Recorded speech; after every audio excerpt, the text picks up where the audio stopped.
નમસ્કાર, આપ જોઈ રહ્યા છો સંદેશ ન્યૂઝ. હું છું પ્રીતિ.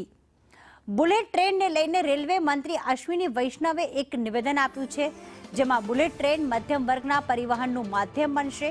સાથે અશ્વિની વૈષ્ણવે એવું કહ્યું કે મધ્યમ વર્ગને પોસાય એટલું જ ભાડું રાખવામાં આવશે. વંદે ભારત સ્લીપરનું ભાડું પોસાય તેવું છે. પ્રોજેક્ટમાં મહારાષ્ટ્રમાં કુલ 7 ટનલનો સમાવેશ થાય છે. અશ્વિની વૈષ્ણવે ગઈકાલે પણ એક નિવેદન આપ્યું હતું કે બુલેટ ટ્રેન 15 ઓગસ્ટ 2027ના દિવસે શરૂ થશે, તેનો પહેલો તબક્કો.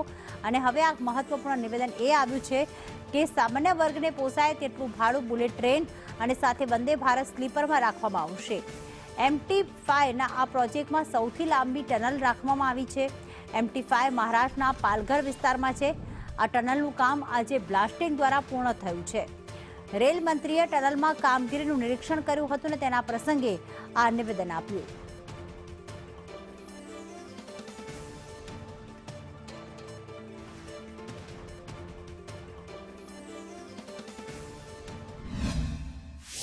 बहुत एकदम ये मिडिल क्लास की सवारी बनेगी. बुलेट ट्रेन मिडिल क्लास की सवारी बनेगी.